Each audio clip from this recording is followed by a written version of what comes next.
액션 let's go 저 건물을 찾으러 Assalamualaikum warahmatullahi wabarakatuh. Introduce myself. My name is Rina Karisma Putri, NPM 221146, Class Management 22B. Here I will explain about normality test. Tes normalitas adalah suatu metode statistik yang digunakan untuk menilai apakah data yang diambil dari suatu populasi atau sampel memiliki distribusi normal ataupun tidak. Distribusi normal adalah suatu distribusi data yang simetris dan berbentuk lonceng, di mana sebagian besar data berada di sekitar nilai tengah atau mean dan memiliki ekor yang semakin tipis menjauhi nilai tengah. Ada beberapa metode atau uji statistik yang digunakan untuk menguji normalitas data, di antaranya yang pertama adalah Shapiro-Wilk test.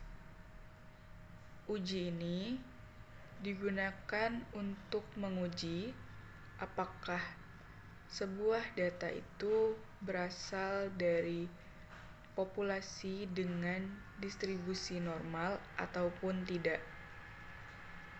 Hasil uji ini memberikan nilai p-value, dan jika nilai p-value lebih kecil dari tingkat signifikansi yang telah ditetapkan, yang biasanya 0,05, maka hipotesis 0 atau data bersifat normal atau dapat ditolak. Yang kedua adalah Kolmogorov-Smirnov test.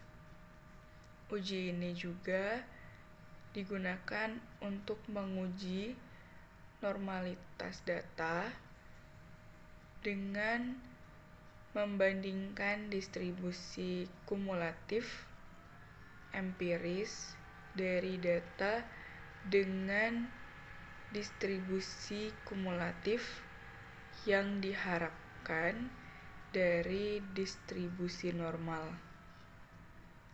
Hasilnya juga dinyatakan dalam nilai p-value. Yang ketiga adalah Lilliefors test.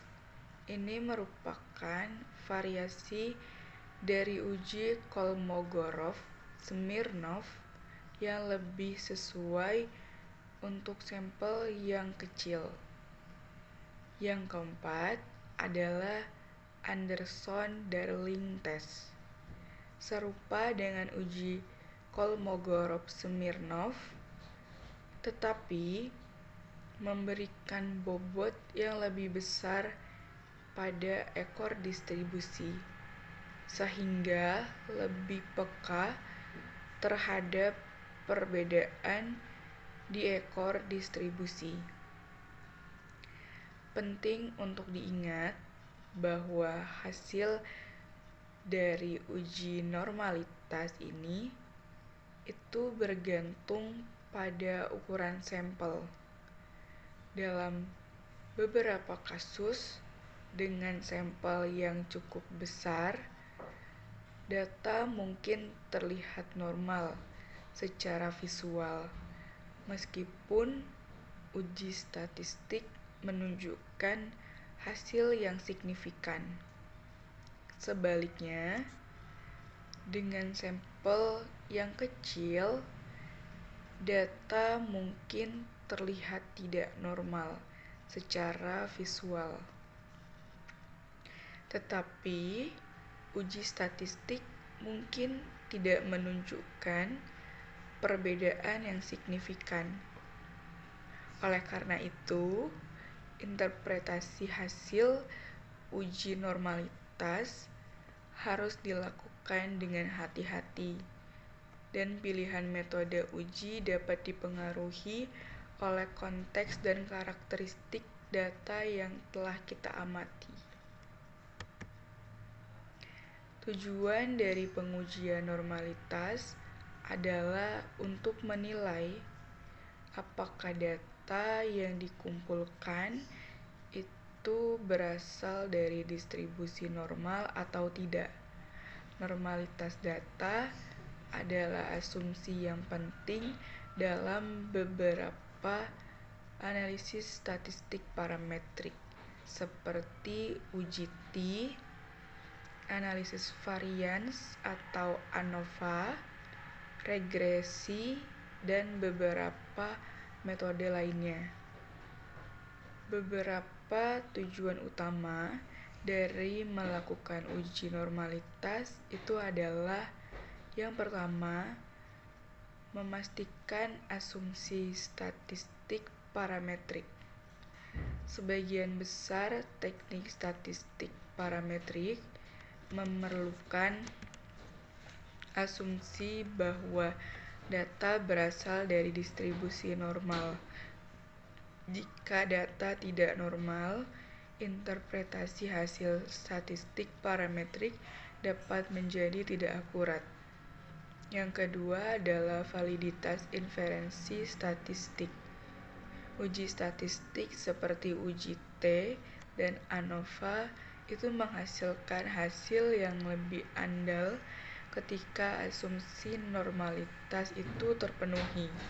Jika data tidak normal, hasil inferensi statistik dapat menjadi bias dan interval kepercayaan, serta uji hipotesis dapat menjadi tidak valid.